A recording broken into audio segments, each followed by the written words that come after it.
বহুত দিন আগৰ কথা। পৰিলোকৰ পৰা পৰিসকল মাজে মাজে পৃথিৱীলোকলৈ আহিছিল। গোটেই দিন পৃথিৱীত ঘূৰি ফুৰি গধূলিলৈকে উভতি গৈছিল। এবাৰ কেইজনীমান পৰি মেলা দেখাৰ উদ্দেশ্য লৈ পৃথিৱীলোকত আহিছিল। কিন্তু উভতি যোৱাৰ সময়ত সিহঁতৰ উৰাজাহাজ ঘূৰ ঘূৰ কৰি আৱাজ কৰি বন্ধ হৈ গ'ল জংগলৰ মাজতে। অহ, এয়া কি হ'ল? ইমান গভীৰ জংগলৰ মাজত আমি ক'লে যাম? উৰাজাহাজকো এতিয়াই বেয়া হ'বলৈ আছিল। আমি অলপ দেৰি ইয়াতে ৰৈ পেলাই বেলেগ এটা উৰাজাহাজৰ অপেক্ষা কৰোঁ। তেতিয়ালৈকে ব'লা গছৰ ছাঁত অলপমান জিৰাই লওঁ।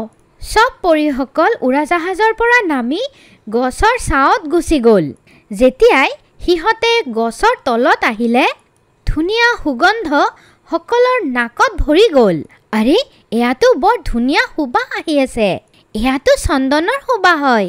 লাগি আছে আমি চন্দনৰ গছৰ তলতে আছো। অহ, তেনেহ'লেতো ইয়াতে ঢেৰ সাপো হ'ব। ভাই, মোৰতো সাপৰ পৰা বৰ ভয় লাগে। ব'লা চাওঁ ক'ত আছে গছজোপা। মই ইয়াতে থাকিম, মই তালে নাযাওঁ।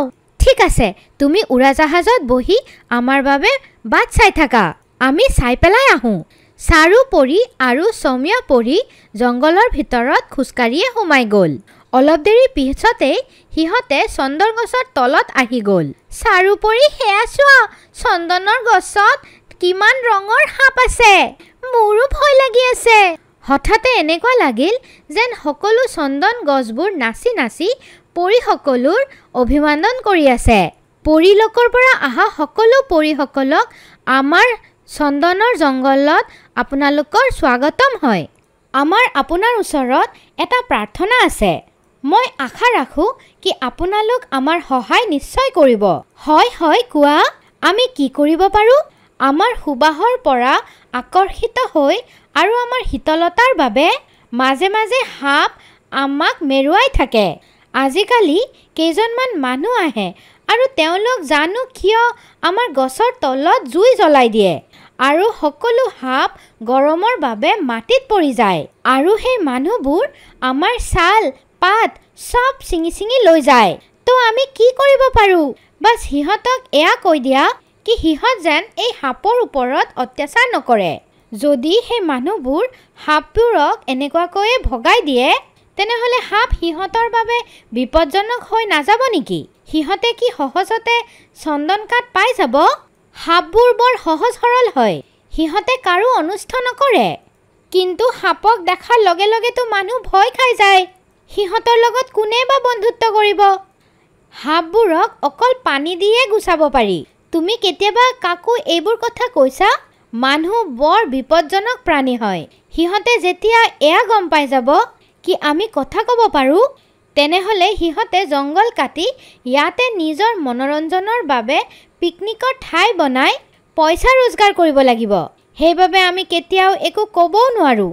তোমাৰ বাৰ্তাটো জনোৱাৰ বাবে আমাক কিমান দিন ইয়াতে থাকিব লাগিব? সিহঁতো সদায় আহে আৰু কাঠ কাটি সদায় লৈ যায়। সেইবাবে গৰমৰ বাবে সাপ সদায় লুকাই থাকে।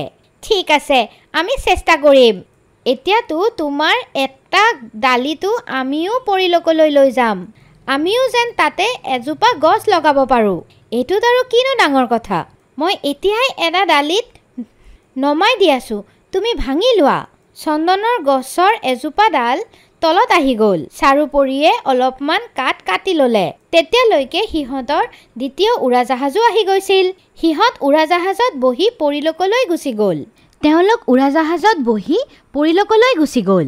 পৰিলোকলৈ গৈ পাই চন্দন গছৰ কথা ৰাণী পৰীক সকলো ক'লে। চাৰুপৰী, চোৱা, এইটোত গছসোপাৰ কোনো স্বাৰ্থ নাই। তেওঁলোক অকল সাপৰ বাবে সহায় বিচাৰি আছে।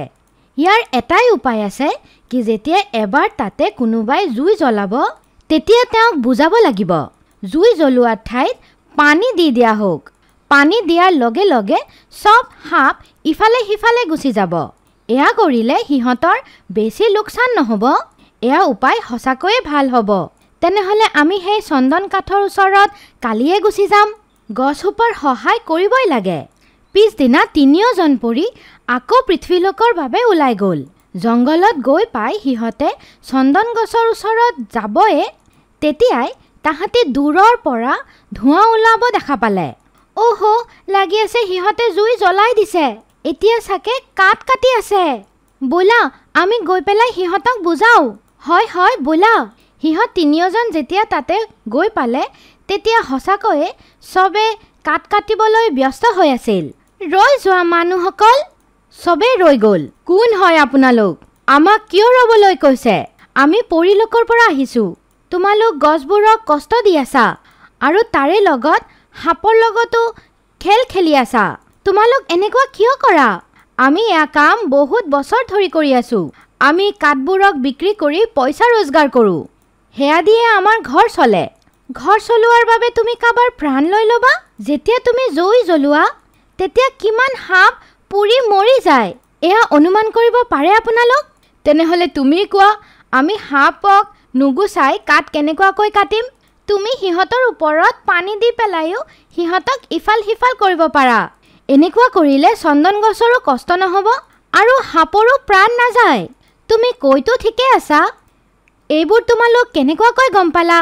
চন্দনৰ গছে নিজেই আমাক কৈছে। ঠিক আছে, তোমালোকৰ কথা যদি আমি মানিও লওঁ তেনেহ'লে কি আমি গছ কটা এৰি দিম? আমি এনেকুৱাতো কোৱা নাই। তুমি গছ নিশ্চয় কাটা, কিন্তু সিহঁতৰ খেয়ালো ৰাখা। সিহঁতৰ ওপৰত সময়ত পানী আৰু খাদো দিবা, যাৰ বাবে সিহঁত আৰু বেছি ভাল হ'ব। ঠিক আছে, আমি বুজি পাই গৈছোঁ। এয়া অকল তুমি বুজি পালেই নহ'ব, বেলেগক বুজোৱাটোও তোমালোকৰ উদ্দেশ্য হ'ব লাগে। ঠিক আছে, আমি সেয়াও কৰিম। পৰিসকল সিহঁতক বুজাই গুচি গ'ল। বহুত সোনকালে আহি গ'লা তোমালোক। হয়, সিহঁতক বুজাই দিছোঁ আৰু হ'ব পাৰে সিহঁতে আৰু তেনেকুৱা নকৰিব। এয়া ঘটনা ঘটিছে বহুত মাহ হৈ গৈছে। এদিনাখন পৃথ্বীলোকৰ পৰা চাৰু পৰীক এজন ৰজাৰ পুত্ৰৰ জন্মদিনৰ নিমন্ত্ৰণ আহিছে। সুৰম্যা পৰী, নব্যা পৰী পৃথ্বীলোকলৈ যাব। তেনেহ'লে বোলা চাই আহোঁ কি চন্দন গছৰ দুখ দূৰ হৈছেনে নাই। পৰী দুজনী তৎক্ষণাত ৰাজি হৈ গ'ল। যেতিয়া সিহঁত চন্দন গছৰ বাগিচাত গৈ পালে তো কিছুমান মানুহ বহুত মৰমেৰে চন্দনৰ কাঠ কাটি আছিল। আৰু সকলোতকৈ ডাঙৰ কথা এয়া আছিল কি চব গছ একদম সেউজীয়া আৰু সুস্থ দেখা গৈ আছিল। হঠাতে সিহঁতক দেখা পায়। আহক পৰীসকল, আমি আপোনালোকৰ আভাৰ কৰিব বিচাৰোঁ। তোমালোক আমাৰ কায়াই বদলি কৰি দিলা। এতিয়া আমি বৰ আনন্দিত হয়। পানী দি আমাক সিঞ্চনো কৰে আৰু সাপো ইফালে সিফালে গুচি যায়। আমি বৰ ভাল পালোঁ কি সিহঁতে আমাৰ কথা শুনিছে। নহ'লে বেছিভাগ মানুহে বৰ স্বাৰ্থপৰ হয়। আমি তোমালোকৰ কিবা কামত আহিছোঁ সেয়া শুনা পাই বৰ ভাল লাগিল। পৰীসকল যেতিয়া সিহঁতৰ ওচৰত আহিলে তেতিয়া সকলোৱে নিজৰ নিজৰ কাম এৰি তেওঁলোকৰ ওচৰতে আহি গ'ল। আমি আপোনালোকৰ ব্যৱহাৰত বৰ প্ৰসন্ন হয়। তোমালোকক মই চন্দন কাঠৰ এডাল এডাল লাখুটি দিম। সেয়া যাদুই হ'ব আৰু তোমালোকৰ সকলো ইচ্ছা পূৰণ কৰিব। এয়া কৈ পৰীসকল ৰজাৰ তালে উৎসৱত ভাগ ল'বলৈ গুচি গ'ল।